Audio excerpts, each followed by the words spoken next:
오늘 하나님 말씀은 누가복음 5장 17절부터 26절까지 말씀입니다.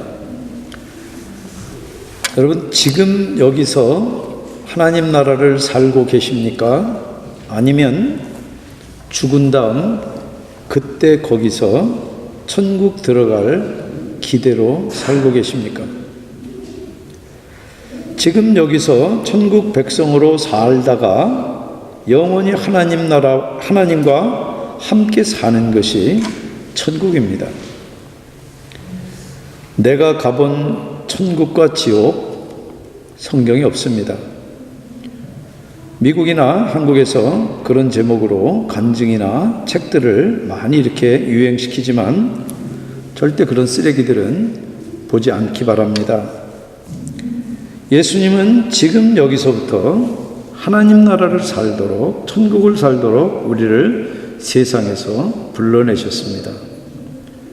그런데 많은 분들이, 믿는다고 하는 분들도 유예된, 마치 집행유예된 사람처럼 그런 유예된 천국을 삽니다. 그러면 이 땅 살 동안에 아무리 천국 백성이라도 세상 사람과 다를 게 없습니다. 그러나 예수님은 하나님 나라를 이미 지금 여기 세우셨습니다. 그렇기 때문에 지금 여기서부터 천국을 살라고 하셨지, 그때 거기서 그때부터 같이 살자, 그렇게 부르신 적이 없습니다. 그래서 천국을 믿느냐, 그게 질문이 아니라 천국을 사느냐, 그게 우리들의, 믿는 사람들의 질문이 되어야 됩니다.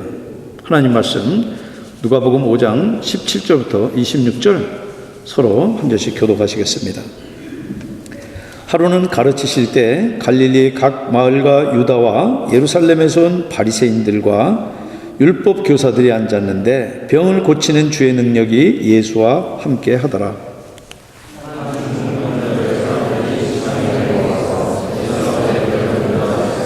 무리 때문에 메고 들어갈 길을 얻지 못한지라 지붕에 올라가 기와를 벗기고 병자를 침상째 무리 가운데로 예수 앞에 달아내리니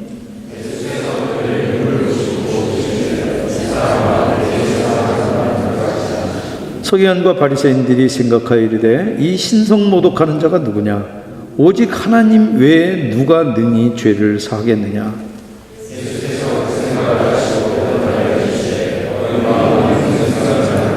네 죄사함을 받았느니라 하는 말과 일어나 걸어가라 하는 말이 어느 것이 쉽겠느냐?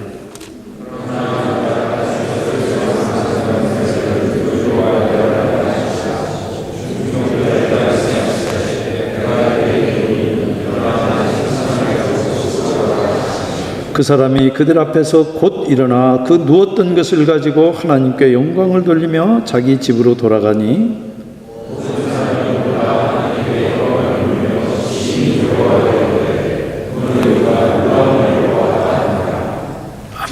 잠깐 기도하시겠습니다. 성령 하나님, 이 시간 저희들의 단단한 상식과 경험과 선입견들을 말씀의 반석에 부딪히게 하시고 그 반석에서 생수가 터지는 놀라운 역사를 경험하도록 성령 하나님, 이 말씀으로 친히 역사하여 주시옵소서. 죽은 영혼이 살아나게 하시고 잠든 자가 깨게 하시고 방향을 잃은 사람이 하나님 앞에서 분명한 방향을 찾고 주님을 붙잡는 시간 되게 역사하여 주시옵소서. 예수님 이름으로 기도합니다. 아멘. 오늘 이 말씀은 예수님의 고향인 가버나움에서 일어난 일입니다.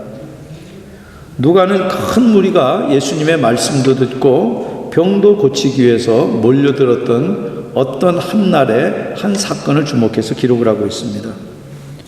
그런데 본문을 잘 보면은 환자 당사자는 찬양하고 떠났다는 이야기는 있지만 말이 한마디도 기록이 되지 않습니다. 다만 거동하지 못하는 그 친구를 침상째 메고 왔던 의리 있는 친구들의 창의적인 행동만 오늘 본문에서 돋보입니다. 환자의 간청으로 그랬는지 아니면 친구들이 권해서 그랬는지 모르지만은 현장에서는 지금 환자는 아무 말도 하지 않습니다. 친구들이 환자를 메고 현장에 도착했을 때 그 집은, 예수님이 들어가 계신 그 집은 이미 사람들로 미어 터져서 발 디딜 틈도 없습니다. 그래서 친구들은 계단을 따라서 지붕이 있는 테라스로 올라갑니다. 유대 가옥 구조가 지금도 팔레스타인에 가면 그렇게 되어 있습니다. 벽돌로 지은 로마 집과는 달리 가난한 이 유대인의 집은 기와만 드러내면은 나뭇가지와 진흙으로 이겨서 바른 그 지붕이 쉽게 뜯깁니다. 친구들은 지붕을 뜯어내고 침상째 그 친구를 달아서 예수님 앞에 매달아서 내립니다. 집안에는 지금 말씀을 듣고 병 고치러 온 사람들도 있지만 다른 사람들도 있습니다. 예수를 가장 엄격한 잣대로 재단하고 평가하고 이 자가 무슨 짓을 하는지, 무슨 말을 하는지 관찰하기 위해서 온 무리들입니다. 바로 바리새인들과 율법사들이에요. 갈릴리와 유대 그리고 예루살렘에서 와서 눈을 번쩍거리면서 지금 주목하고 있습니다. 율법사들은 바리새인들 중에서도 지도층입니다.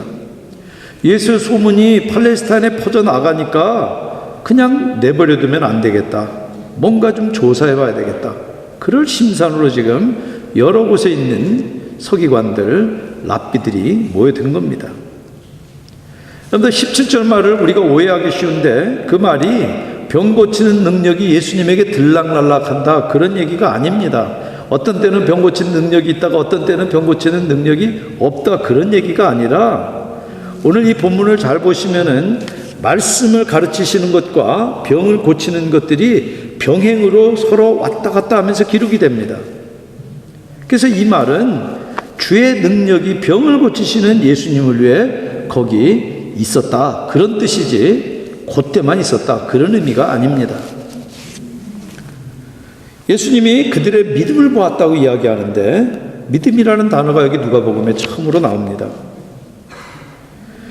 여기 지금 예수님에게 나오면은 나을 것이라고 하는 이 믿음이 환자 건지 아니면 친구들 건지 분명하지가 않습니다. 그냥 복수 소유격을 쓴 걸 보면은 친구든 환자든 그게 이 기록하는 이 누가의 관심 대상이 아니에요. 믿음이 관심이지. 여기 지금 믿음은 예수에게서 하나님의 도움을 구할 수 있을 것이라고 하는 그 확신을 가지고 나온 단호한 행동을 이야기하는 것입니다. 믿음은 인지작용이 아닙니다. 믿음은 행동이에요. 아, 믿습니다. 그러고 그냥 눈물 몇 방울 흘리고 그리고 악어 눈물 같은 그런 눈물 흘리는 것이 그게 믿음 아니에요. 믿고 그것이 내 생각을 바꾸고 행동으로 나타나는 게 그게 믿음입니다. 누가 됐든 간에 예수님께 가면 나을 거라고 하는 믿음이 있으니까 거기 온 것만은 분명합니다. 그게 포인트예요. 그들의 믿음을 보신 예수님이 문제 소지가 큰 말씀을 하세요. 병만 고치고 그냥 말았으면은 문제 없이 그냥 지나갈 텐데 이 사람아 네 죄 사함을 받았느니라. 그리고 지금 이 중풍병자는 병 고치러 온 거지 죄는 지금 관심 바깥이에요. 근데 예수님은 병은 놔두고 지금 죄 문제를 이야기를 하고 있어요. 좀 뭔가 말이 문제가 있는가 하고 제가 봤어요. 근데 여기 죄 사함을 받다라고 하는 것은 헬라어로 신적 수동태입니다. 주체가 하나님이에요. 그래서 문법적으로 아무 문제가 없는 얘기예요. 그리고 제사장들도 이런 표현을 썼고 제물을 가지고 와서 죄를 회개하고 그러면은 번제 바친 다음에 네 죄가 사함을 받았느니라 신적 수동태로 제사장들이 선포해요. 선지자들도 나단도 다윗에게 와가지고 죄를 지적하고 회개하니까 죄 사함을 선포해요. 문제 없어요. 문제는 예수님은 죄인을 부르러 오셨다라고 하는, 그래서 당시 유대 종교 지도자들이 생각하고 있는 종교관을 뿌리째 흔드는 그런 태도예요. 그런 접근이에요. 당시 종교인들은 요새 이야기하면 요새 교회 나오는 사람들은 교회 나온 사람은 적어도 좀 나쁜 짓 안 하고 착하고 반듯하고 그런 양심적인 사람들만 나온다는 생각에 사로잡히는 거예요. 그래서 종교는 죄 안 짓는 반듯한 사람들에게나 어울리는 그런 액세서리지 저 거지 같은 것들, 저런 죄인들, 창기나 같은 그런 사람들에게는 절대 어울리지 않는다는 생각을 이 사람들이 가지고 있었던 겁니다. 그러니까 곧장 예수님의 그 행동과 예수님의 이야기에 도전을 걸고, 이 신성모독하는 자가 누구냐? 오직 하나님 외에 누가 능히 죄를 사하시겠느냐? 여기 지금 이 본문을 잘 보시면 뒤에 바리새인은 같은데 율법사에서 서기관으로 바뀝니다. 그러니까 온 사람들의 그 어떤 그룹이 이 관심 대상이 아닙니다. 그런데 이 사람들이 바리새인이 됐든 율법사가 됐든 서기관이 됐든 이 사람들의 죄에 대해서 생각하는 그 가치관은요, 죄라고 하는 것은 마지막 날 그때 거기서 하나님이 사하도록 유예되어 있다라고 생각을 했어요. 그게 그들의 믿음이에요. 그런데 예수님이 지금 여기서 죄를 용서한다, 이 말은 그때 그런 대권을 행사할 그분이나 할 수 있는 일을 지금 네가 여기서 한다는 소리냐? 그러면 결국 네가 하나님이라는 소리 아니냐? 그러면 신성모독에 해당된다는 해석이에요. 이 사람도 종교 전문가들답게 정곡을 제대로 파악한 거예요. 여러분들, 이 마지막 날 죄사함을 받는다는 이 소망은 이사야나 예레미야나 에스겔 같은 포로시대 선지자들의 줄기찬 소망이에요. 그 선지자들이 예언한 그 마지막 날 죄사함을 받는데 바로 지금 역사의 한복판에 가지고 왔다 하는 이 예수님의 주장이 두 가지 중에 선택을 하게 만드는 거예요. 이거는 신성모독이거나 하나님이 할 수 있는 일을 네 랍비, 지금 이 쫄개 같은 이 랍비 네가 할 수 있다는 소리냐? 그러면은 이사야나 예레미야나 지금 에스겔이 예언했던 바로 그 예언이 그럼 당신에게 이루어졌거나 둘 중에 하나예요. 유대 종교 전문가들은 신성모독으로 결론을 몰아갑니다. 그러니까 예수님께서 질문으로 답하는 그 랍비 문학 방식으로 지금 물어요. 23절에 네 죄사함을 받았니라 하는 말과 일어나 걸어가라 하는 말, 어떤 게 더 쉽겠냐? 여기 일어나 걸어가라라고 하는 이야기는 즉시 증명이 가능한 일이에요. 네 죄가 사했느니라, 그거는 하나님만 알고 그 사람만 아는데 그거 어떻게 증거가 있습니까? 그런데 일어나 걸으라 하는 거는 그 말대로 안 되면 금방 엉터리인 게 탄로가 나는 거예요. 그러나 본질적으로 봤을 때 죄 용서는 마지막 때나 경험할 그런 엄청난 일이 지금 여기 지금 벌어진다는 일이에요. 그것은 어떤 힐러도 어떤 의사도 할 수 없는 일이 지금 벌어진다는 얘기예요. 어마어마한 주장을 지금 예수님께서 하시는 거예요. 그러니까 오늘 이 예수님의 이 말씀은 이런 얘기예요.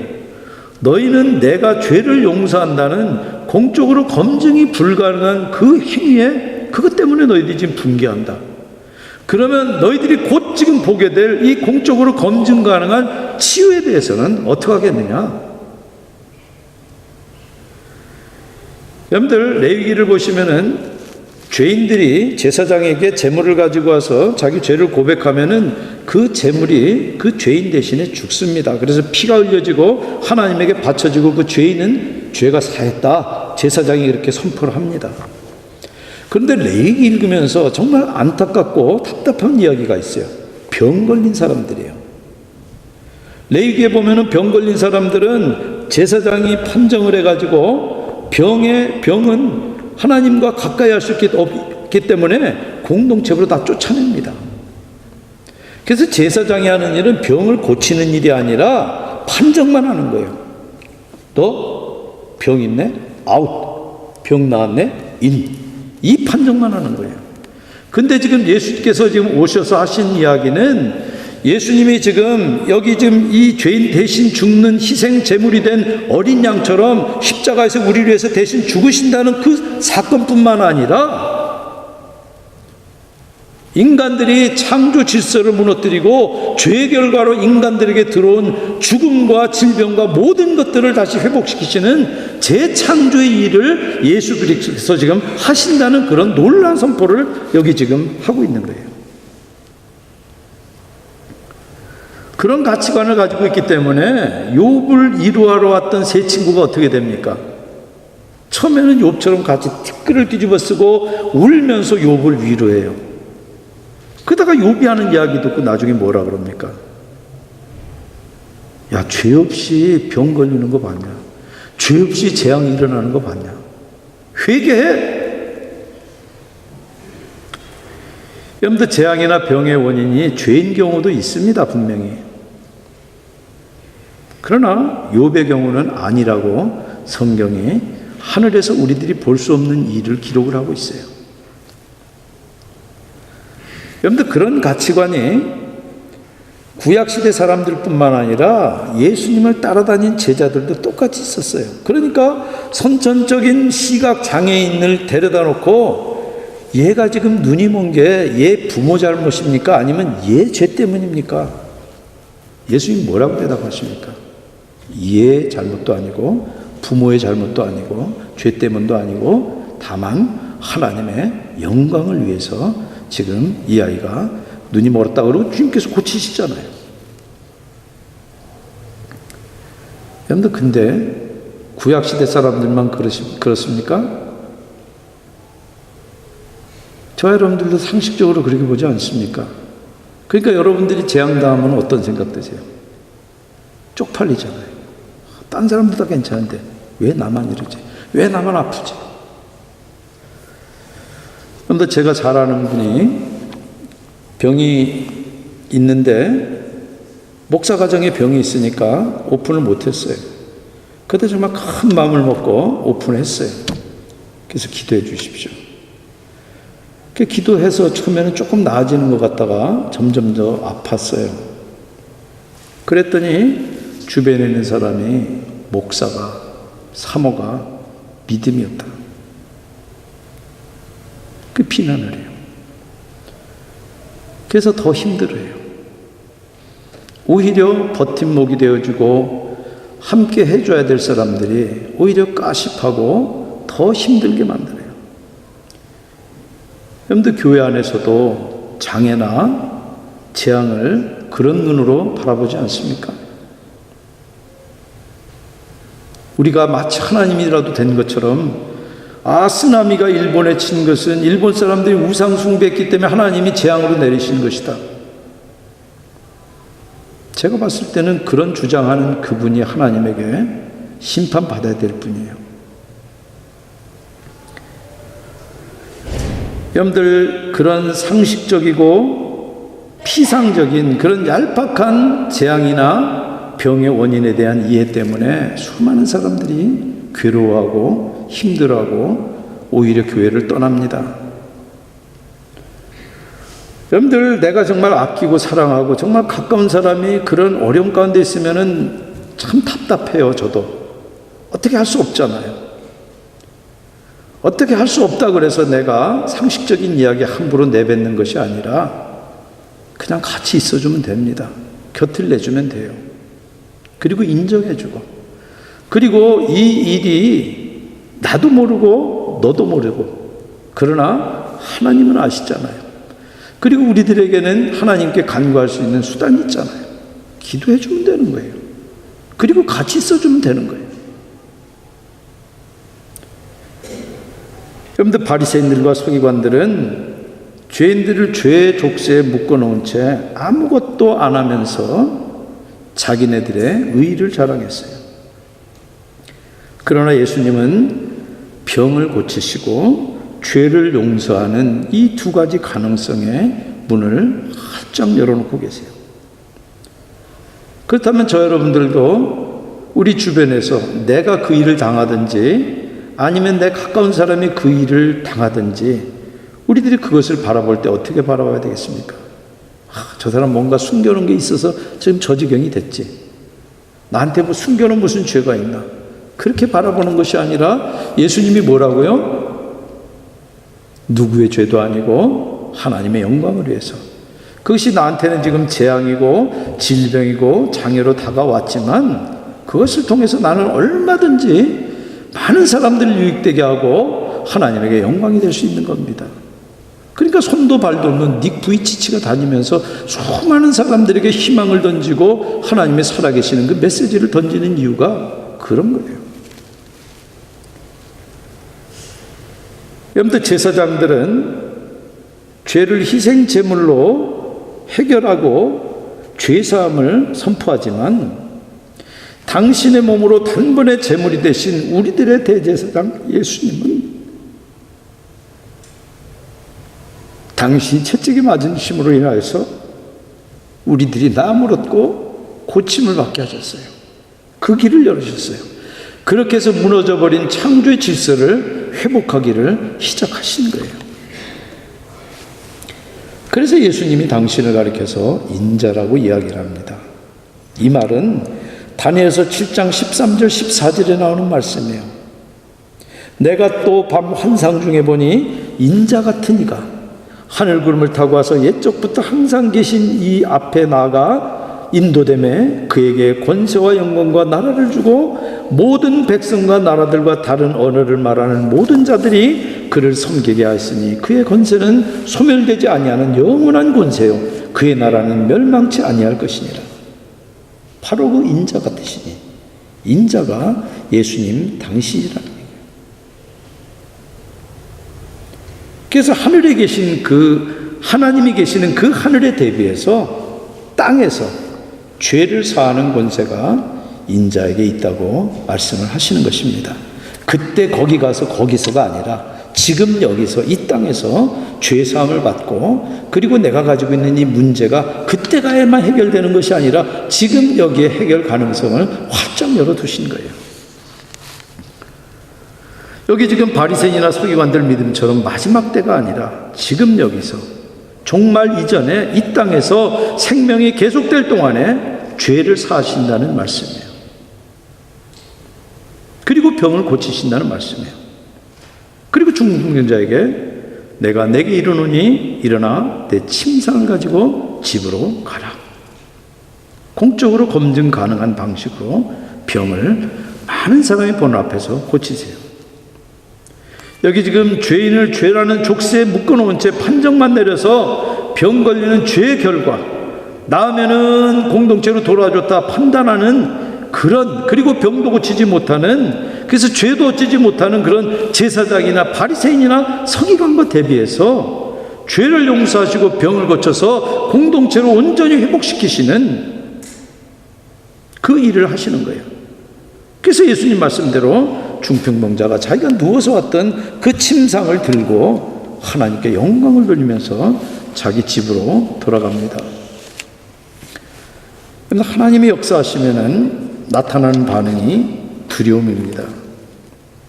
마가는 우리가 이런 일을 도무지 보지 못했다, 그렇게 소극적으로 표현하지만 누가는 그걸 적극적으로 바꿔가지고 오늘 우리가 기이한 일을 보았다. 이 중풍병자를 고친 이 기사는 나병 환자를 고치신 사건에 이어서 곧바로 두 번째로 나옵니다. 그런데 예수님은 이 땅에서 수많은 병을 고치셨어요. 다른 어떤 종교보다 병 고치는 내용이 성경에 가장 많이 나옵니다. 근데 잘 보세요. 단지 병을 고치는 게 아니에요. 무너진 창조 질서를 회복시켜서 새하늘과 새 땅을 재창조하시는 역사의 시작을 알리는 한 징표로 지금 병을 고치는 일로 나타난 거예요.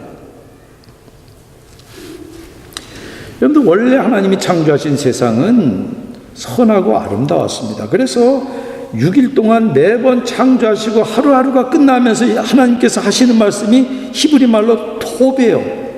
Very good, very good. 그러나 그 선한 세상이 죄의 결과로 이 땅에 병과 사망이 들어온 것이지 생로병사가 인생의 자연스러운 창조 질서가 결코 아니에요. 그런데 병도 절대 자연스러운 것이 아닙니다. 나이가 먹어가지고 이렇게 노화현상으로 쭈글쭈글해지는 거 비정상이에요. 죽는 거는 더더구나 비정상이에요. 그 죽음과 질병도 없는, 더 이상 애곡하는 것이나 더 이상 죽는 것이나 아픈 것이 없는 그런 재창조를 시작하시니 예수님의 소문이 퍼져나가니까 바리새인과 서기관들이 뭔가 조사할 필요성을 느꼈습니다. 냄새를 잘 맡은 거예요. 그리고 바로 그런 감시자들 앞에서 예수님께서 이 일을 하십니다. 그리고 그들의 조사는 재빠른 평가로 이어집니다. 예수님의 운동은 그 당시에 구체제인 바리새파 운동하고 대비되는, 바리새파 운동은 체제를 유지하고 생명을 죽이는 일이지만 생명을 살리는 더 나은 길인 것이 여기 지금 드러나고 있는 거예요. 성령께서 예수님이 세례받으신 이래로 하나님의 능력으로 임하시고 그 병 고치는 능력이 검증 가능한 방식으로 지금 나타났어요. 예수님께 병을 고치기 위해서 왔던 예수님의 말씀을 듣기 위해서 왔던 그 무리 때문에 중풍병자를 메고 온 친구들은 예수님 계신 집에 못 들어가요. 그들은 하나님 도우심을 예수님께 받을 수 있다는 믿음이 있어요. 그 믿음대로 이 친구들은 무리를 뚫는 대신 지붕을 뚫고 예수님께 나갑니다. 키와 지붕을 뚫고 예수님 만날 지점인 그 가운데로 중풍병자를 달아내립니다. 예수님은 그들의 믿음을 보시고 중풍병자에게 죄사함을 선포하셨어요. 곧 바리새인들은 마지막 날로 유예된 그 하나님의 권리를 예수가 찬탈했다고 판단합니다. 예수님 말씀은 환자뿐만 아니라 거기 조사가 나온 무리들, 그리고 지금 오늘 이 말씀을 읽고 듣고 있는 우리들을 향해서 기록하고 있는 말씀이에요. 이 바리새인들이 이 자가 누구냐? 참담한 말하는 자라, 그렇게 결론 내린 것처럼 저와 여러분들도 이 말씀이 선지자들의 예언의 성취라고 우리가 이 말을 받든지 아니면 참담한 말이라고 우리가 양자 선택을 해야 되는 것입니다. 예수님은 절대 인류의 4대 성현이 될 수 없어요. 하나님이시거나 아니면은 온 인류를 향해서 사기를 친 사기꾼이거나 둘 중에 하나지, 적당하게 예수님이 우리들이 본받을 도덕분자가 절대 될 수 없습니다. 그들의 이 의중을 꿰뚫어 아신 예수님이 어느 쪽이 쉽냐? 그리고 되묻잖아요. 어느 쪽이 쉬운가는 그게 능력의 말씀인지, 그래서 그게 실제인지 허풍인지 입증하시겠다는 거예요. 누가는 지금 인자이신 예수님이 지금 여기서 하나님의 마지막 대권을 행사할 그 권세를 가지고 있다는 이야기예요. 그래서 인자라고 특별히 다니엘서 있는 말씀을 가지고 예수님이 본인을 아이덴티파이 하시는 것입니다. 예수님은 당신이 던지신 질문에 스스로 답할 수 있는 단서를 주셨어요. 여러분들 두 가지 선택지 중에서 이미 스스로 죄사하는 권세가 있다고 선포하셨어요. 이제 예수님은 두 번째 선택지를 지금 행하려고 하는 거예요. 그러나 이번 것은 첫 번하고 다르게 검증 가능한 일이에요. 예수님은 치유를 전제로 죄사함을 선포하셨고, 그리고 곧바로 일어나 걸으라. 즉시 순종한 이 중풍병자는 자기 자신이 병이 나은 것을 알고, 어쩌면 평생 처음 걸어보고 평생 처음 평상을 들고 걸어가면서 아마 눈물, 콧물 다 흘리면서 감격해서 기쁘게, 이게 부르짖음인지 아니면 찬양인지 모르는 그런 찬양을 했을 거예요. 거기 있던 다른 사람들도 하나님 속에, 예수님 속에서 일하는 하나님을 인정할 수밖에 없어요. 그러나 모두는 아닙니다. 특별히 종교 전문가들은 아니에요. 내가 종교에 대해서 좀 알고 그리고 좀 내가 관록 있는 사람이라고 하는 사람들은 아니에요. 감히 애숭이 랍비가 거대한 종교 기득권에 도전하더니 이제 신성 모독까지 지금 하고 있네? 그런 평가를 내립니다. 여러분들 어떤 평가를 내리든지 간에 모든 사람은 두려움에 휩싸입니다. 하나님의 능력이 나타날 때 일관되게 나타나는 현상입니다. 마지막 날, 거기서가 아니라 지금 여기서 하나님의 예언이 성취돼서 죄사함과 그리고 창조 질서의 회복을 맛보게 되는 그런 두려움입니다. 그 말은 우리 경험과 상식이 예상하는 것들, 그리고 종교 기득권자들에게 여태 배워왔던 그런 가르침과는 정반대되는 그런 현상을 본 두려움이에요. 저 여러분들은 과연 그런 주님을 만나고 계십니까? 그 만남은 그날 거기서가 아닙니다. 지금 여기서 우리들의 말과 생각과 행동과 판단과 가치관 속에서 일어나는 것입니다. 사랑하는 여러분, 부디 지금 여기서 주님께 죄사함 받고 온전한 창조 질서의 회복을 맛보고 그리고 그 창조 질서의 회복을 위해서 살아가는 저 여러분들 다 되시기를 주님의 이름으로 축원드립니다.